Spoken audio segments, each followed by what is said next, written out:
Javier García, a sus 48 años, era el director de Cimientos Sólidos, la empresa constructora más exitosa de Pozuelo de Alarcón.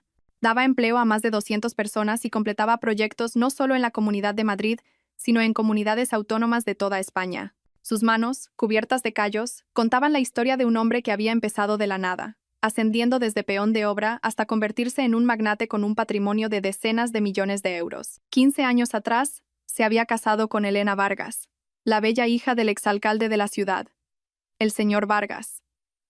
Elena, ahora con 35 años, había sido en su día el mejor partido de Pozuelo. Provenía de una familia ambiciosa y respetada, pero esa antigua fortuna se había agotado hacía mucho tiempo. El apellido Vargas aún imponía respeto, pero sus cuentas bancarias llevaban vacías una generación. Desde fuera, su matrimonio parecía perfecto. Elena desempeñaba su papel de esposa de un empresario de éxito a la perfección. Organizaba eventos benéficos y gestionaba su espacioso chalet en la exclusiva urbanización de la finca. Pero con los años, Javier había notado un cambio, una frialdad en su tacto, desapariciones de horas sin explicación, listas de compras de artículos de lujo que no coincidían con ningún aniversario. Su hijo Mateo, de 14 años, era la luz de la vida de Javier. Había heredado la tenacidad de su padre y la inteligencia de su madre, destacando tanto en los estudios como en el fútbol. Javier entrenaba al equipo de Mateo, y pasaban los fines de semana en el garaje construyendo cosas juntos. Era una tradición suya en la que Elena había dejado de participar hacía mucho tiempo. Este embarazo había sido inesperado. Después de 14 años de matrimonio y varios abortos espontáneos, habían asumido que Mateo sería su único hijo. El anuncio de Elena, 6 meses atrás, había despertado emociones encontradas. Javier estaba exultante, pero Elena parecía distante y ansiosa. El doctor Morales había sido el médico de la familia García durante más de una década. Un hombre de 60 y tantos años, con sienes canosas y una mirada amable. Había traído al mundo a muchos niños de Pozuelo y era conocido por su trato afable. Estaba siguiendo este embarazo con especial atención debido a la edad de Elena y su historial de pérdidas. Sentado en la sala de espera de la consulta del doctor Morales, Javier pensó en lo diferente que era este embarazo del de Mateo. Entonces, ella estaba radiante, saboreando cada momento con ilusión. Ahora parecía llevar una carga, a menudo con la mirada perdida en el vacío y una expresión de preocupación que achacaba a las hormonas. Marcos Ruiz, socio de Javier y su mejor amigo desde el instituto, también había notado el cambio. Marcos gestionaba las finanzas de Cimientos Sólidos mientras Javier se encargaba de las operaciones de campo.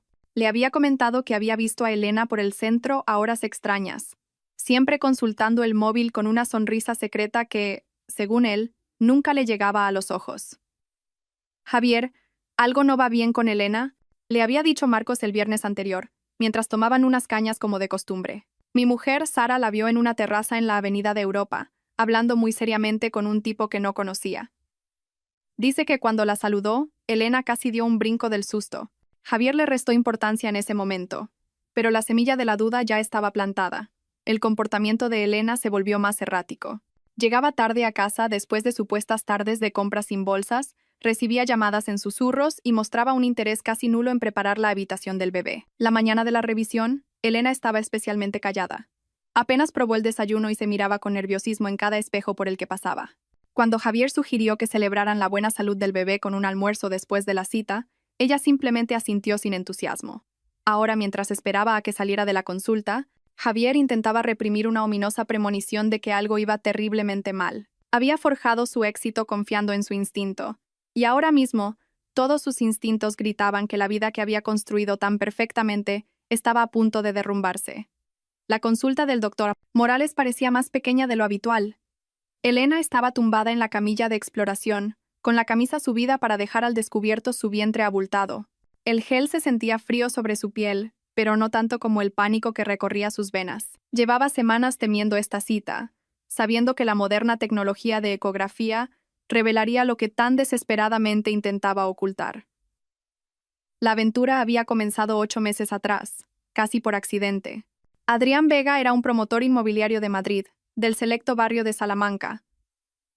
A sus 32 años, con su pelo oscuro y sonrisa encantadora, había captado la atención de Elena en un evento benéfico. A diferencia de Javier, que siempre parecía cubierto del polvo de la obra y solo hablaba de códigos de construcción e historias del Tajo, Adrián vestía trajes caros, Hablaba de inversiones internacionales y promociones de lujo.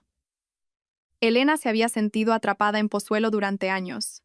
Mientras Javier se contentaba con construir su imperio en esta pequeña ciudad, ella siempre había soñado con algo más grande. Anhelaba la vida de la capital, los círculos sociales sofisticados y el tipo de riqueza que se compra, no la que se gana con manos callosas y trabajo honrado.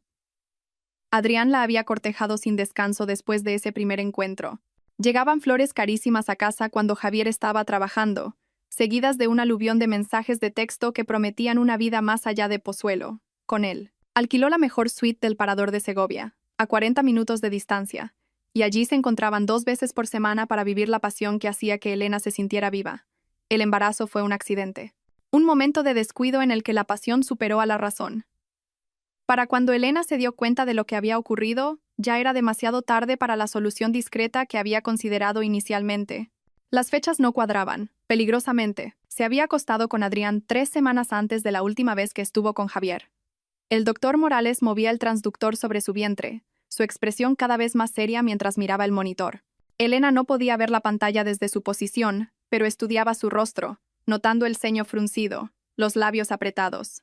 ¿Ocurre algo, doctor?, preguntó, manteniendo la voz lo más serena posible. El médico no respondió de inmediato. Estaba calculando fechas en su cabeza, cotejando el desarrollo del feto con la fecha de concepción que Elena le había proporcionado meses atrás. Las medidas no coincidían, ni de lejos. Este bebé había sido concebido al menos 3 semanas antes de lo que Elena afirmaba. En sus 40 años como médico, el doctor Morales ya se había encontrado antes con esta situación. Los silencios incómodos, las esposas nerviosas y los maridos confiados sentados en la sala de espera con una sonrisa ilusionada. Pero nunca había ocurrido con gente que conocía desde hacía décadas. Gente cuyas vidas estaban a punto de hacerse añicos por lo que revelaba una ecografía. Mientras tanto, en la sala de espera, Javier revisaba correos electrónicos del trabajo. Cimientos Sólidos estaba en medio de un proyecto masivo. Un complejo hotelero de lujo en Valencia que los consolidaría como la constructora líder de la región. La ironía de que estuviera construyendo el mismo tipo de lugar donde su esposa lo traicionaba se le escapaba por completo. Marcos le acababa de enviar un mensaje sobre un inversor potencial para su próximo gran proyecto, un tal Adrián Vega, que había estado preguntando por Cimientos Sólidos. Javier tomó nota mental para investigarlo más tarde. Siempre estaba interesado en expandir sus contactos. Mateo estaría en el instituto, probablemente pensando en el hermanito o hermanita que tanto esperaba. Ya había empezado a transformar la habitación de invitados en un cuarto para el bebé, pintando personajes de dibujos animados en las paredes con la misma meticulosidad que aplicaba a todo. Javier sonrió al pensar en la ilusión de su hijo, sin saber que su mundo, junto con el de su padre, estaba a punto de saltar por los aires. El doctor Morales finalmente bajó el transductor y miró a Elena con gravedad. Señora Vargas, tenemos que hablar sobre las fechas de su embarazo. El desarrollo del feto indica que la concepción tuvo lugar hace aproximadamente 26 semanas, no las 23 que habíamos calculado. El rostro de Elena se quedó sin sangre. 3 semanas. La diferencia que destruiría todo lo que había construido en 15 años de matrimonio. Abrió la boca, pero no le salieron las palabras. Tengo que hablar con su marido, dijo el doctor Morales en voz baja.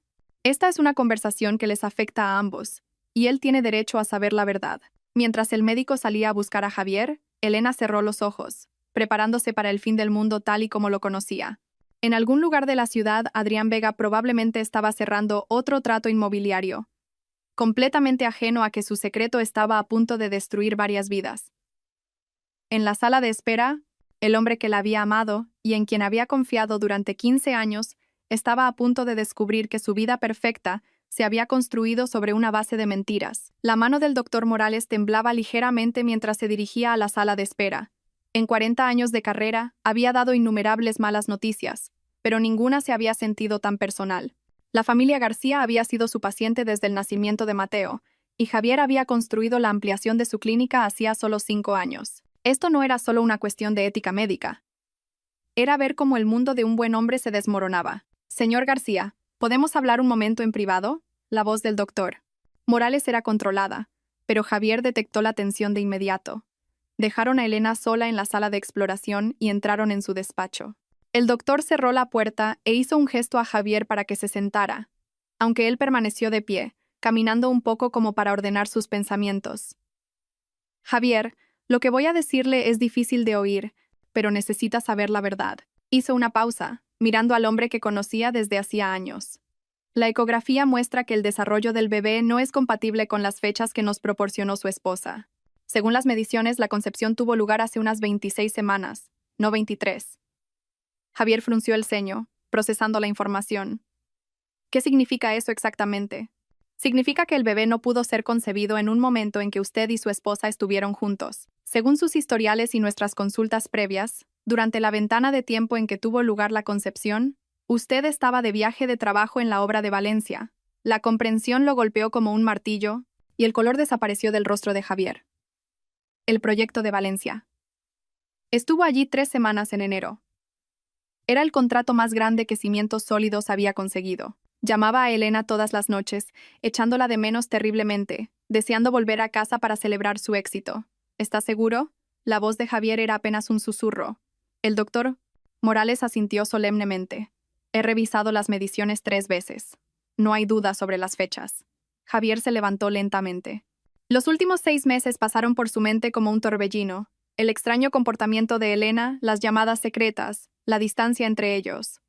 Ahora todo encajaba perfectamente. Pensó en Mateo, que en ese momento estaría en clase de matemáticas, ilusionado con la idea de ser el hermano mayor de un niño que ni siquiera era su hermano. ¿Y ahora qué? Se preguntó Javier. Más para sí mismo que para el médico. Eso no me corresponde a mí decirlo, respondió el doctor Morales. Pero Javier, usted es un buen hombre. No se merece esto. Tome la decisión que tome. Asegúrese de protegerse a sí mismo y a Mateo. El consejo del médico resonó en los oídos de Javier mientras regresaban a la sala de exploración. Salga de esta clínica ahora mismo y presente una demanda de divorcio. Eran las palabras sinceras de un hombre que había visto a demasiadas buenas personas ser devastadas por la traición antes de que pudieran defenderse. Pero Javier García no era un hombre que tomara decisiones precipitadas. Mientras se acercaban a la puerta, él ya estaba calculando, planificando. Elena seguía en la camilla, con los ojos llorosos fijos en el techo. Lo sabía. Lo había sabido desde el principio. Enséñemelo, le dijo Javier al doctor Morales. Enséñeme la ecografía. El doctor Morales dudó, pero luego giró el monitor hacia Javier. En la pantalla estaba la prueba irrefutable. Las medidas de desarrollo correspondientes a una fecha de concepción que demostraba la traición de Elena más allá de toda duda. El bebé estaba sano, creciendo normalmente, pero no era suyo. Elena finalmente lo miró, con los ojos llenos de lágrimas y desesperación. Cariño, ¿puedo explicarlo? No, dijo él en voz baja, con una frialdad en la voz que ella nunca había oído. No puedes. Se quedó mirando la ecografía un momento más, memorizando cada detalle. Luego miró a su esposa, la mujer que había amado y en la que había confiado durante 15 años, la madre de su hijo, la persona que acababa de destruir toda su fe en la vida que habían construido. ¿Vamos a casa?, dijo Javier. Su voz era inquietantemente tranquila. Vamos a tener una conversación. Y luego me vas a decir exactamente quién es él. El rostro de Elena palideció. Cariño, por favor. Doctor Morales, la interrumpió Javier volviéndose hacia el anciano. Gracias por decirme la verdad. Por favor, envíeme copias de todo lo relevante. La ecografía, los registros de las mediciones, la cronología, todo. Mientras salían de la clínica, Elena intentó hablar repetidamente, pero Javier permaneció en silencio. Su mente ya no se centraba en la traición en sí, ya la había procesado y aceptado. En su lugar, pensaba en el futuro, la estabilidad de Mateo, en su negocio, y el hecho de que en algún lugar de la Comunidad de Madrid había un hombre que creía haberse salido con la suya tras destruir a la familia García. Javier García había construido un imperio con una planificación cuidadosa y una ejecución metódica. Había aprendido temprano en la vida que la clave del éxito no era solo trabajar duro, sino trabajar de forma inteligente. Mientras conducía a casa en silencio, con Elena sollozando discretamente en el asiento del copiloto, Javier ya estaba formulando un plan que garantizaría que se hiciera justicia de una manera que el sistema legal nunca podría lograr. El hombre que había pasado 15 años construyendo una vida ahora iba a dedicar el tiempo que fuera necesario a demoler las vidas de quienes lo habían traicionado. Y a diferencia de sus proyectos de construcción, esta demolición iba a ser personal, permanente y absolutamente devastadora. Esa noche, Javier se sentó en su despacho, una habitación llena de placas y fotografías que documentaban 15 años de éxito empresarial y recuerdos familiares que ahora se sentían como una elaborada mentira. Elena se había retirado a su dormitorio, alegando un dolor de cabeza, y Mateo, felizmente inconsciente de que su mundo se había salido de su eje, estaba haciendo los deberes en su habitación. Javier abrió su portátil y comenzó a hacer lo que mejor se le daba: investigar y planificar metódicamente. Su primera búsqueda fue Adrián Vega. No tardó mucho en encontrar información sobre el nuevo depredador de Pozuelo. La empresa de Adrián, Desarrollos Vega Premier, tenía una página web pulida, mostrando propiedades de lujo por toda la capital. Adrián destacaba como el carismático CEO que convertía sueños en realidad a través de fantásticas promociones inmobiliarias. Era un hombre apuesto, de una manera refinada que a Javier le produjo una aversión instantánea: dientes blancos, trajes caros. El tipo de hombre que probablemente nunca había trabajado un día honesto en su vida. El perfil de LinkedIn de Adrián confirmaba su asistencia al evento benéfico donde probablemente conoció a Elena, y sus redes sociales pintaban el retrato de un hombre que se deleitaba con la atención y el lujo. Profundizando más, Javier descubrió que Adrián estaba casado con Sofía Navarro, una prominente abogada de Madrid. Tenían 2 hijas gemelas de 10 años y vivían en un ático de lujo en el barrio de Salamanca. La ironía de que este hombre estuviera destruyendo varias familias simultáneamente no pasó desapercibida para Javier. Durante la semana siguiente, Javier mantuvo su rutina normal, reuniendo información en secreto. Le dijo a Marcos que Elena necesitaba descansar debido a complicaciones en el embarazo, lo que explicaba su ausencia en eventos sociales y la propia distracción de Javier. Marcos, siempre leal, se hizo cargo del trabajo extra sin hacer preguntas. Javier contrató a un detective privado, el señor Romero, un ex policía especializado en casos de infidelidad. Romero era discreto, minucioso y exactamente lo que Javier necesitaba. En 3 días, Romero había documentado los encuentros semanales de Elena y Adrián en el Parador de Segovia, con fotografías y registros de tiempo que pintaban un cuadro de engaño calculado. La evidencia era condenatoria. Elena había estado usando dinero de su cuenta conjunta para pagar la habitación del hotel. Le decía a Javier que iba de compras o a visitar a su hermana en una ciudad cercana, cuando en realidad estaba teniendo una aventura en una suite de lujo a 40 minutos, con un hombre que estaba engañando a su propia familia con la misma minuciosidad. Pero Javier quería más que una simple prueba de la aventura. Quería entender el alcance total de la traición y asegurarse de que su respuesta fuera exhaustiva y permanente. A través de la investigación de Romero, descubrió que el plan de Adrián era divorciarse de su esposa y llevarse a Elena a Madrid para empezar una nueva vida con su bebé y la pensión compensatoria del divorcio. El plan revelaba la traición total de Elena. No solo estaba teniendo una aventura, estaba planeando destruir a su familia y llevarse la mitad de todo lo que Javier había construido para financiar una nueva vida con el hijo de otro hombre. La profundidad del engaño era vertiginosa. Mateo, ajeno a todo, seguía decorando la habitación del bebé, emocionado por su futuro hermano. Ver la inocente ilusión de su hijo era una tortura para Javier, pero también fortalecía su determinación. Mateo merecía algo mejor que una madre capaz de mentir tan completamente y un padrastro igualmente deshonesto. Durante esta investigación, Elena se volvió cada vez más nerviosa. Podía sentir la distancia emocional de Javier, pero parecía creer que podía mantener la farsa. Incluso tuvo la desfachatez de preguntarle a Javier sobre los colores de la pintura para la habitación del bebé, interpretando el papel de esposa devota mientras seguía viendo a Adrián 2 veces por semana. Mientras Javier la observaba representar este elaborado engaño, todo el respeto que le quedaba por su esposa se evaporó. La mujer que había amado se reveló como una manipuladora experta, capaz de mirarlo a los ojos y mentir sin dudarlo. Era una faceta de Elena que Javier nunca había visto, y le repugnaba más que la propia aventura. El viernes por la noche, exactamente una semana después de la revelación de la ecografía, Javier tomó una decisión. No confrontaría a Elena todavía. Eso solo haría que ella y Adrián fueran más cautelosos o huyeran. En su lugar, pondría en marcha un plan que expondría públicamente su traición, al tiempo que garantizaría que pagaran un precio mucho más allá de un simple acuerdo de divorcio. Sentado en su despacho, revisando el último informe del señor Romero, Javier sintió una sensación que no había experimentado desde que construyó su primera casa: la satisfacción de un proyecto perfectamente planificado a punto de dar sus frutos. Elena y Adrián habían cometido el error de subestimar al hombre que había construido un imperio con paciencia, inteligencia y una determinación inquebrantable. Pronto descubrirían que Javier García no era el simple constructor de pueblo que pensaban que era. Era un hombre con recursos, contactos y, lo más importante, un enfoque implacable que garantizaría que quienes lo traicionaron se arrepintieran por el resto de sus vidas. La temporada de caza estaba a punto de comenzar, y Javier García nunca había fallado a su objetivo: 2 semanas después de la revelación de la ecografía, Javier estaba listo para atacar. Había planeado cada movimiento con el mismo cuidado meticuloso con el que había convertido a Cimientos Sólidos en la principal empresa constructora de la región. Pero esta vez, en lugar de crear algo, se preparaba para demoler sistemáticamente las vidas de quienes lo habían traicionado. La pieza central del plan de Javier era la información que el señor Romero había descubierto sobre las prácticas comerciales de Adrián Vega. Desarrollos Vega Premier estaba sobreapalancada, con múltiples proyectos que dependían de la confianza de los inversores. Más importante aún, Adrián estaba saltándose normativas medioambientales y estándares de seguridad, violaciones que, si se documentaban y denunciaban adecuadamente, podrían acarrear cargos penales. El primer movimiento de Javier fue estratégico y aparentemente inocuo.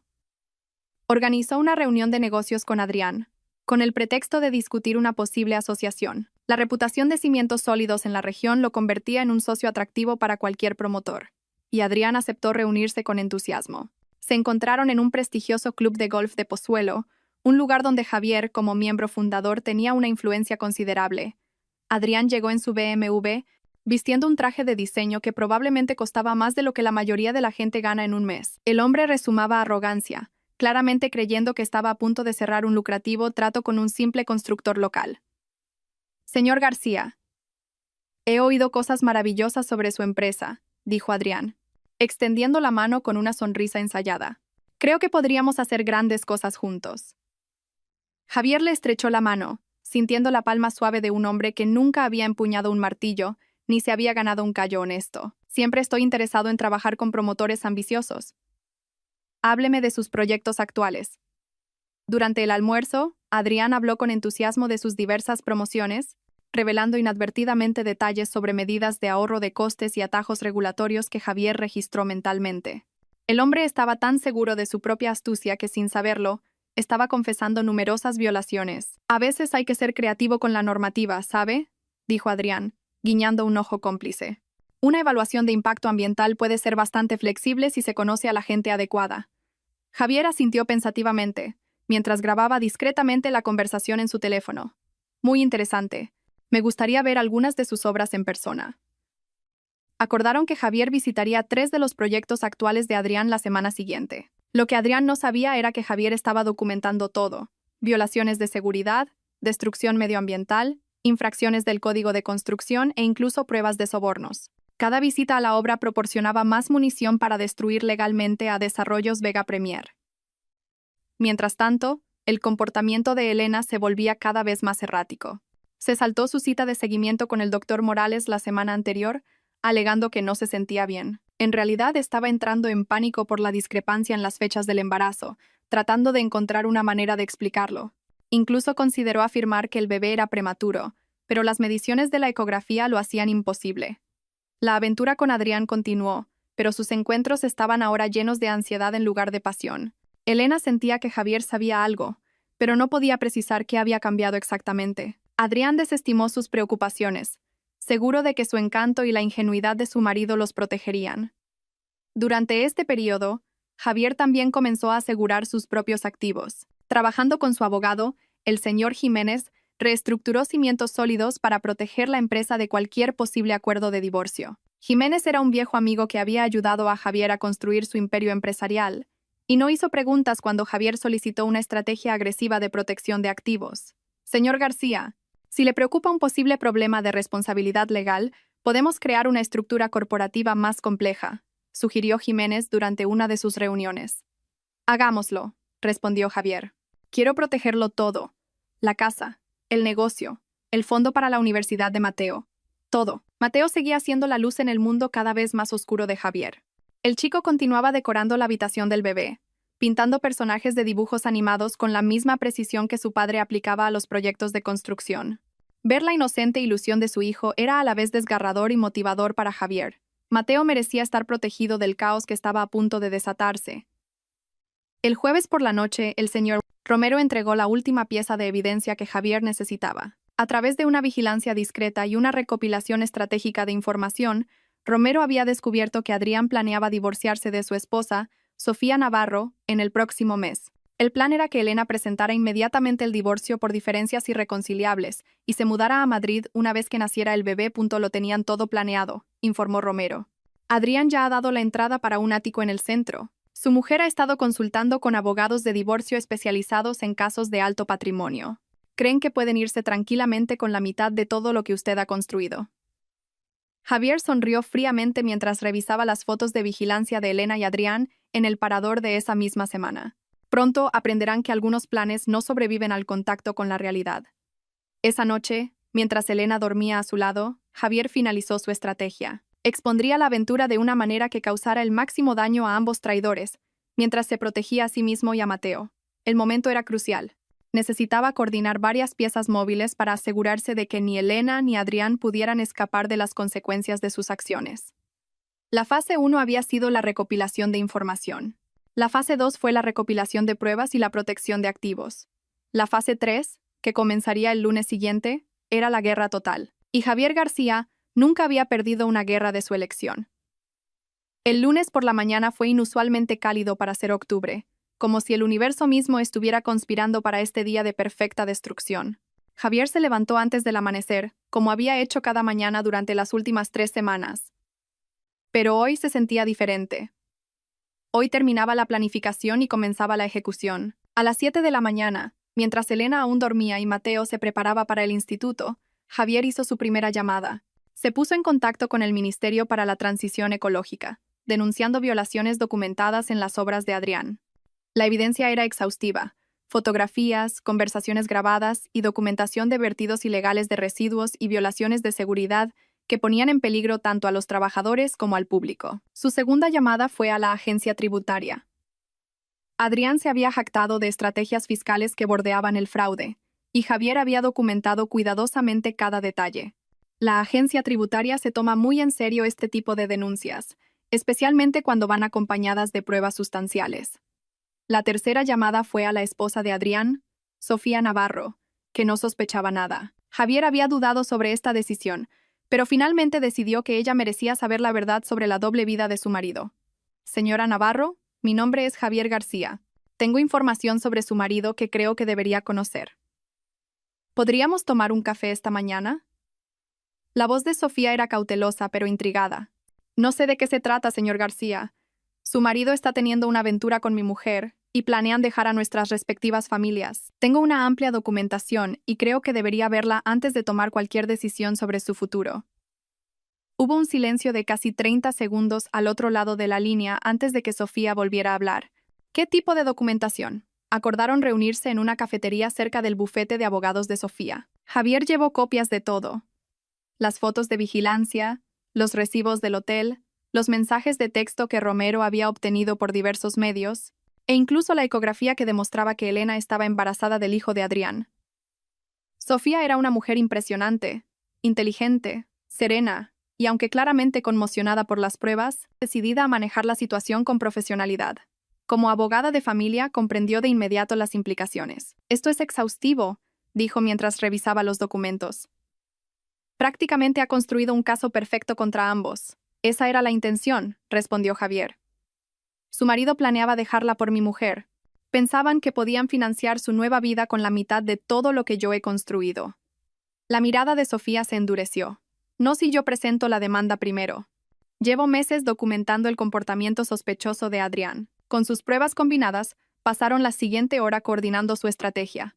Sofía presentaría el divorcio esa misma tarde, solicitando la custodia total de sus hijas y una auditoría de todos los negocios de Adrián. Sus contactos en el mundo legal garantizarían que el proceso fuera rápido y agresivo. Mientras tanto, Elena estaba en la clínica del doctor Morales para una cita de seguimiento que ya no podía evitar. El médico había insistido en verla después de que se saltara la cita de la semana anterior. Se sentó nerviosamente en la sala de espera, sin saber que su mundo ya había comenzado a desmoronarse. A mediodía, Javier llegó a casa y encontró a Elena en la cocina, preparando el almuerzo con aire de inquietud. Levantó la vista cuando él entró, intentando una sonrisa que no le llegó a los ojos. «¿Qué tal la mañana?», preguntó con una alegría forzada. «Productiva», respondió Javier, dejando su maletín sobre la encimera. «Tenemos que hablar». Algo en su tono hizo que Elena se congelara. Había temido esta conversación durante semanas, pero esperaba poder mantener la farsa hasta que naciera el bebé y pudiera ejecutar su plan de escape con Adrián. ¿Sobre qué?, preguntó, aunque ya lo sabía. Javier abrió su maletín y sacó una carpeta. Desplegó su contenido sobre la mesa de la cocina. Las fotos de vigilancia, los recibos del hotel, las imágenes de la ecografía, la evidencia documentada de la traición de Elena. La prueba era abrumadora, innegable. El rostro de Elena se quedó blanco mientras miraba las fotos de ella y Adrián en el parador. «Cariño, ¿puedo explicar?» «No», dijo él en voz baja. «No puedes. No hay explicación que justifique lo que le has hecho a nuestra familia». Se sentó frente a ella, con la voz tranquila y controlada. «Sé lo de Adrián Vega. Sé de vuestros encuentros semanales en el parador. Sé que el bebé que esperas no es mío. Es suyo. Y sé que planeabais divorciaros de mí y mudaros a Madrid con mi dinero». Elena comenzó a llorar, pero Javier no sintió compasión. La mujer sentada frente a él era una extraña, alguien que había destruido sistemáticamente 15 años de matrimonio y confianza. «Lo que también sé», continuó, «es que habéis estado planeando esto durante meses. Los recibos del hotel comienzan en enero, cuando yo estaba en Valencia cerrando el mayor contrato de mi carrera para asegurar nuestro futuro. Mientras yo trabajaba 18 horas al día, tú planeabas cómo destruirlo». «Cariño, por favor», sollozó Elena. «No es lo que piensas». «Es exactamente lo que pienso», replicó él. «Pero hay algo que tú no sabes. A partir de esta mañana, Adrián Vega se enfrenta a una investigación federal por violaciones de la ley medioambiental, una auditoría de la agencia tributaria por fraude y una demanda de divorcio de su esposa, que tiene todas las pruebas de su infidelidad. Su negocio será destruido, sus activos congelados y su reputación arruinada». Los sollozos de Elena cesaron cuando la magnitud de sus palabras la golpeó. «¿Qué has hecho?» «He protegido a mi familia», dijo Javier, «y me he asegurado de que aquellos que nos traicionaron paguen el precio que merecen. Adrián no podrá cuidar de ti ni de su hijo. Tendrá suerte si no acaba en la cárcel». Como si fuera una señal, el teléfono de Elena vibró con un mensaje de Adrián. «Emergencia. Necesito hablar urgentemente. Todo se está desmoronando». Javier observó cómo su esposa leía el mensaje, viendo el momento exacto en que se daba cuenta de que su vía de escape, tan cuidadosamente planeada, había sido completamente bloqueada.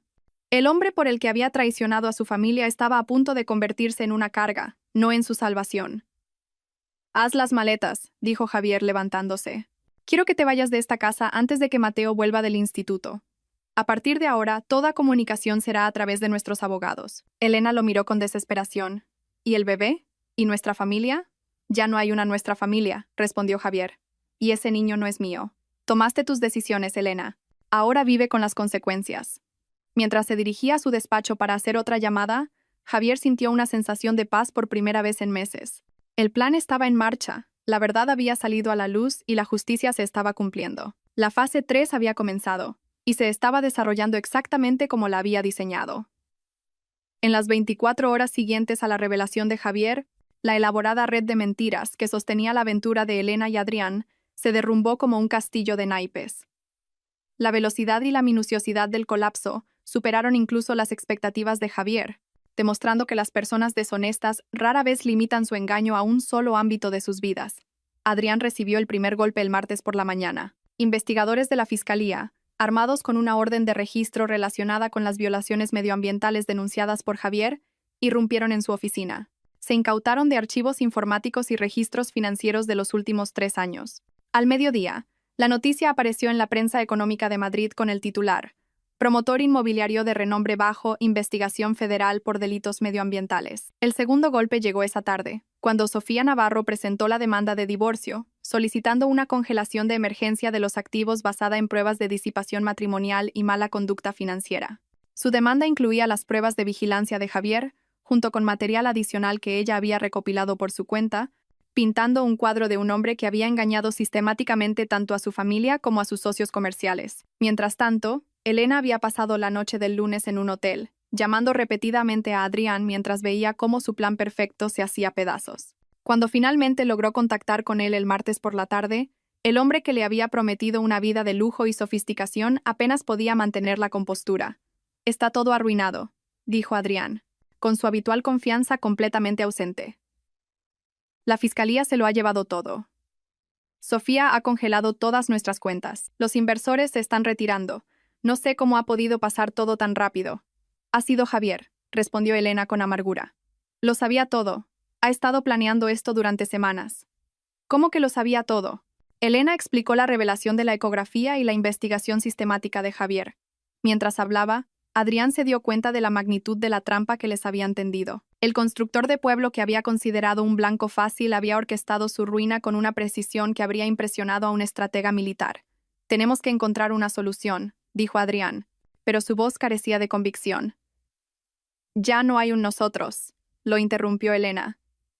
«Vas a perderlo todo, y yo estoy embarazada de tu hijo.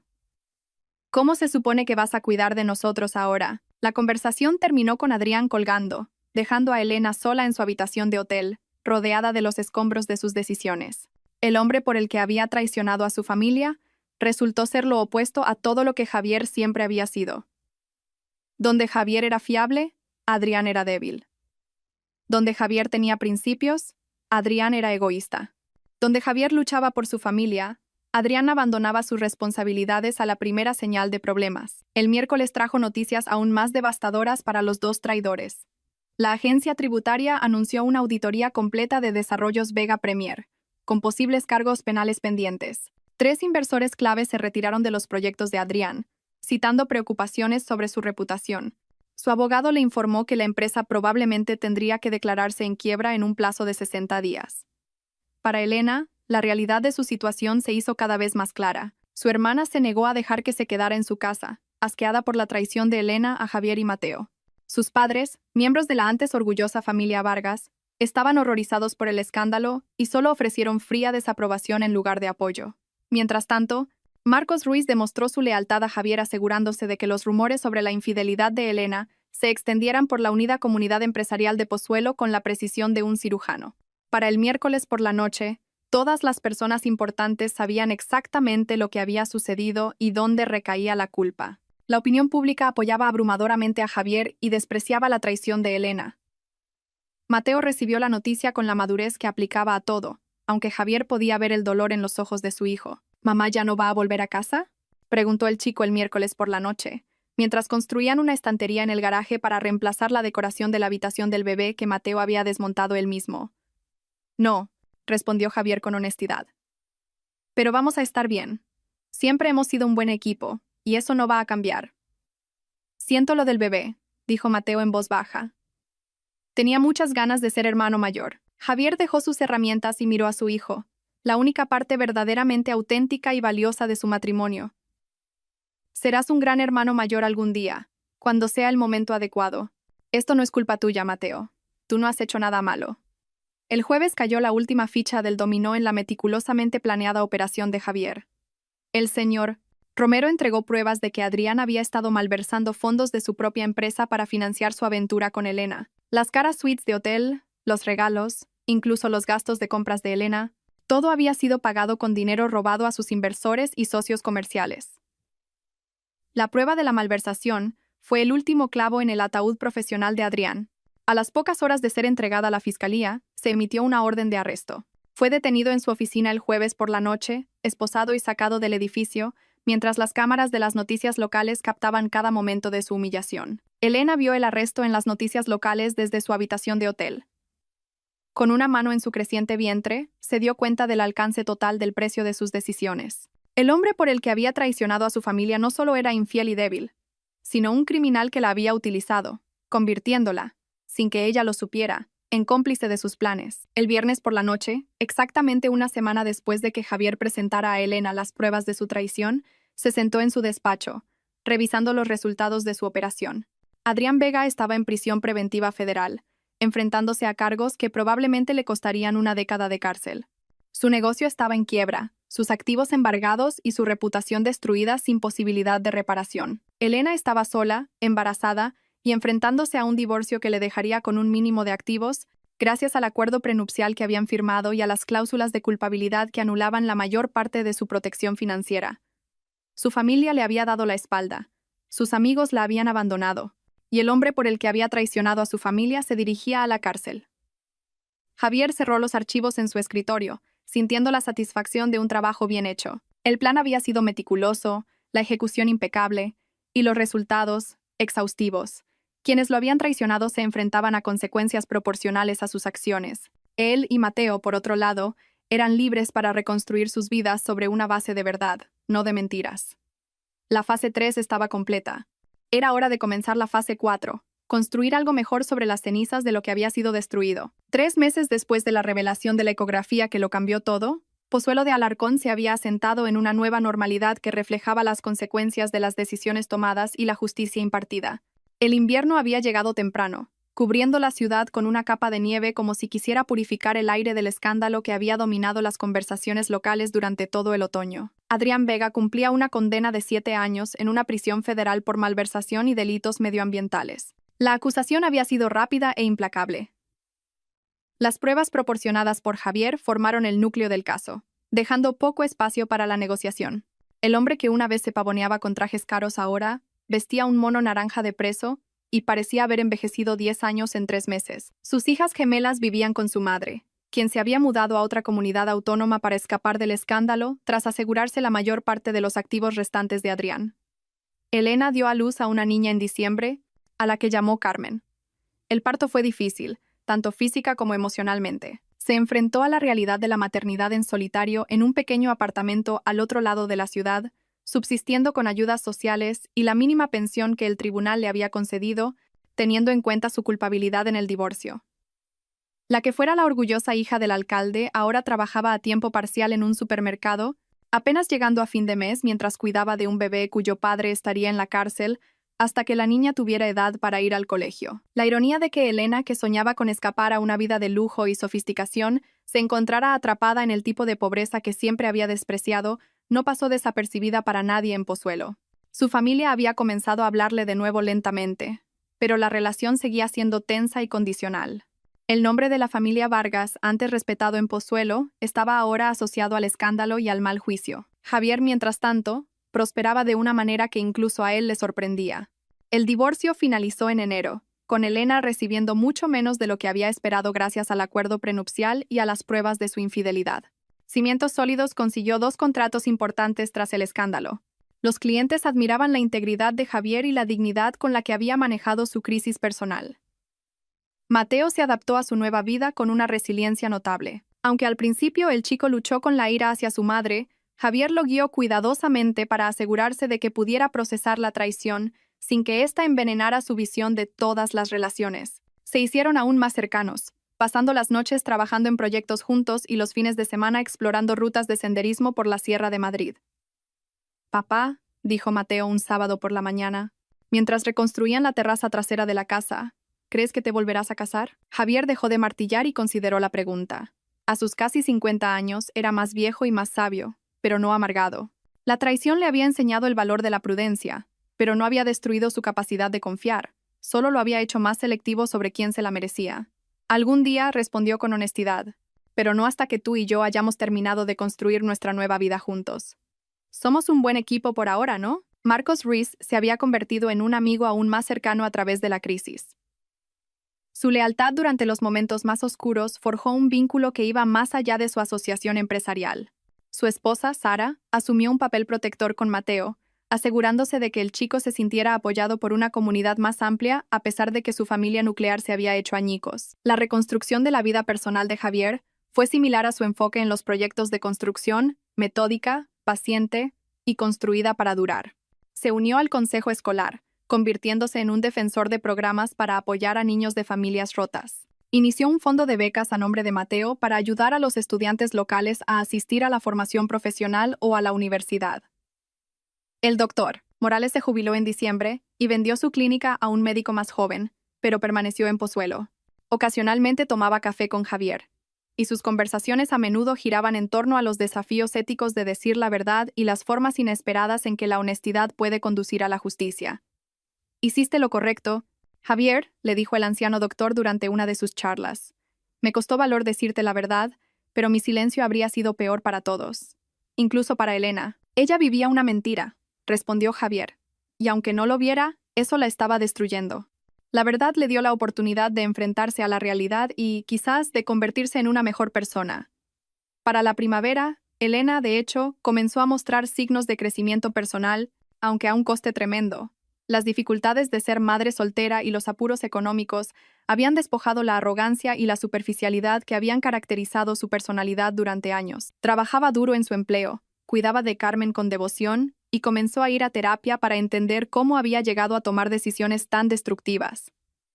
Ocasionalmente, veía a Javier por la ciudad. Pozuelo era demasiado pequeña para evitarse por completo, pero sus interacciones eran breves y corteses. La ira se había disipado, reemplazada por algo cercano a la compasión por parte de él, y un profundo arrepentimiento por parte de ella. Habían superado el odio y el dolor para llegar a un lugar donde podían coexistir pacíficamente, viviendo vidas completamente separadas. Mateo pidió conocer a su media hermana, y tras una cuidadosa consideración, Javier organizó un encuentro supervisado. El chico mostró curiosidad por Carmen, pero dejó claro que las decisiones de Elena habían tenido consecuencias permanentes en su relación. La visitaba, pero mantenía la distancia, equilibrando la decencia humana básica hacia su madre con una lealtad inquebrantable hacia su padre. A medida que la primavera daba paso al verano, Javier reflexionaba sobre el año que lo había cambiado todo. La traición, que al principio se sintió como el fin del mundo, fue en realidad el fin de una mentira que había estado envenenando lentamente su vida durante años. La verdad fue destructiva, pero en última instancia, liberadora, permitiéndole construir algo auténtico y duradero. Una tarde, de pie en la terraza reconstruida, viendo a Mateo practicar fútbol en el jardín trasero, Javier sintió una sensación que no había experimentado en años. Una satisfacción total. No por la vida que había imaginado, sino por la vida que realmente tenía. Los cimientos ahora eran sólidos, construidos sobre la verdad, la integridad y el vínculo inquebrantable entre un padre y un hijo que habían superado lo peor juntos y habían salido más fuertes. 2 años después de la ecografía que lo reveló todo, Pozuelo de Alarcón había absorbido por completo las lecciones del escándalo García, y la ciudad había seguido adelante con la sabiduría colectiva que se obtiene al presenciar una justicia impartida de manera exhaustiva y justa. La historia se convirtió en una especie de leyenda local, una advertencia sobre las consecuencias de la traición y las recompensas de la integridad. Adrián Vega permanecía en prisión federal, con 5 años de su condena aún por cumplir. Informes de su exesposa, Sofía, sugerían que se había convertido en un recluso modelo, finalmente enfrentándose a la realidad de sus acciones y sus consecuencias. Sus hijas prosperaban bajo el cuidado de su madre, quien se había mudado a un lugar donde podían construir una nueva vida, libres del legado deshonesto de su padre. Elena continuó su lento camino hacia la redención, aunque era un camino difícil, marcado por las consecuencias de sus elecciones. Fue ascendida a subgerente del supermercado, un logro modesto que representaba un progreso genuino en la reconstrucción de su vida. Carmen era una niña de 2 años sana y feliz que traía momentos de alegría a la difícil existencia de Elena. La relación de Elena y Mateo se había establecido en un patrón de cordialidad distante. El chico, ahora con 16 años, y cada vez más maduro, visitaba a su madre ocasionalmente, pero dejaba claro que su principal lealtad seguía siendo con su padre. Se estaba convirtiendo en un joven que encarnaba las mejores cualidades de Javier: integridad, trabajo duro y lealtad, evitando la amargura que podría haber consumido a alguien que hubiera sufrido un trauma familiar de ese tipo a una edad tan temprana. Ella tomó sus decisiones. «Papá», le dijo Mateo a su padre una noche, mientras discutían si asistir a la graduación de Elena de un curso de gestión de formación profesional. «Puedo respetar que esté tratando de mejorar su vida, pero no voy a olvidar lo que nos hizo pasar». Asistieron a la graduación, sentándose al fondo y marchándose discretamente después de la ceremonia. Elena los vio desde el otro lado del auditorio y asintió en agradecimiento, entendiendo que su presencia significaba una especie de cierre, más que una reconciliación. Apreció que presenciaran su pequeño logro, sabiendo que el daño en su relación nunca podría repararse por completo. Javier había encontrado el amor de nuevo, aunque lo abordó con la deliberación cuidadosa que ahora caracterizaba todas sus decisiones importantes. Leonor era una viuda que se había mudado a Pozuelo para estar más cerca de sus hijos ya adultos.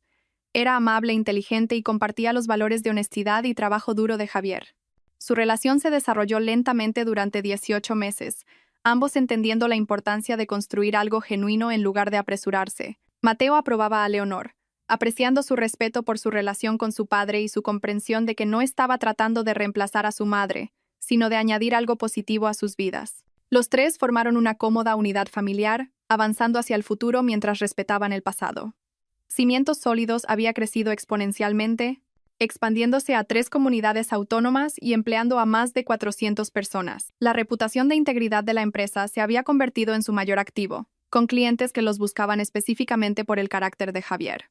El escándalo que podría haberlo destruido se convirtió, en cambio, en un testimonio de sus principios y su buen juicio. Marcos Ruiz se convirtió en socio de pleno derecho en el negocio, su amistad profundizada por las pruebas que habían superado juntos. La esposa de Marcos, Sara, formó un estrecho vínculo con Leonor, creando un círculo social que apoyaba a ambas parejas, respetando al mismo tiempo sus necesidades y límites individuales. En una cálida tarde de sábado de junio, exactamente 3 años después de la revelación de la ecografía, Javier estaba en la misma terraza que había reconstruido durante el periodo más oscuro de su vida, rodeado de las personas cuya lealtad y valores habían sido probados. Marcos y Sara estaban allí con sus hijos. Leonor ayudaba a Mateo, que se preparaba para su último año de instituto. Su abogado, el señor Jiménez, pasó con su familia para la barbacoa que se había convertido en una celebración anual de supervivencia y renovación. Mientras Javier observaba la reunión de relaciones genuinas, construidas sobre la verdad y el respeto mutuo, reflexionó sobre el viaje que lo había llevado a este momento, la traición que casi lo había destruido. En última instancia, lo había salvado de una vida construida sobre una mentira. El dolor que parecía insoportable había conducido a un crecimiento y una sabiduría que nunca podría haber alcanzado de otra manera. ¿Te arrepientes de algo?, preguntó Leonor, uniéndose a él en la barandilla de la terraza mientras el sol se ponía sobre Pozuelo. Javier consideró la pregunta seriamente, como hacía con todas las preguntas sobre los últimos 3 años. ¿De haber confiado demasiado al principio? No. ¿De cómo manejó las cosas una vez que supo la verdad? No. ¿De las consecuencias que siguieron? No. Miró al otro lado del jardín, donde Mateo le enseñaba al hijo menor de Marcos a batear correctamente una pelota de béisbol, con la misma enseñanza paciente que Javier había recibido de su propio padre décadas antes. El ciclo de influencia positiva continuaba, ininterrumpido por la traición que había amenazado con contaminar todo lo bueno de su vida. Lo único de lo que me arrepiento, dijo Javier, es de que hiciera falta una crisis para mostrarme la diferencia entre la vida que creía que quería y la vida que realmente necesitaba. Pero incluso eso no fue un error. Fue una educación. Al caer la noche y marcharse los amigos, Javier sintió una profunda satisfacción que proviene de haber sobrevivido a lo peor y haber construido algo mejor a partir de los escombros. Elena y Adrián habían pagado el precio completo de su traición, no a través de la venganza, sino a través de las consecuencias naturales de sus elecciones y la justicia que sigue cuando la verdad reemplaza a la mentira. Los cimientos ahora eran sólidos, construidos sobre roca, no sobre arena. Supo que, sin importar lo que deparara el futuro, estaba preparado. La justicia se había impartido, no a través del odio o la amargura, sino a través del simple acto de negarse a vivir una mentira e insistir en que las acciones tienen consecuencias, rodeado de personas cuyo amor era verdadero y cuya lealtad había sido probada y demostrada. En Pozuelo de Alarcón, la historia de Javier García se convirtió en más que una leyenda local. Se convirtió en un testimonio de que la integridad, la paciencia y el juicio cuidadoso pueden triunfar sobre el engaño, la traición y el egoísmo.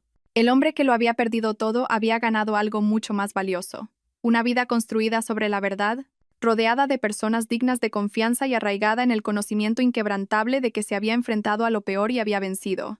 La ecografía que reveló una mentira, al final, había entregado una verdad que los liberó a todos. Y al final, esa verdad valió cada momento del dolor que costó descubrirla.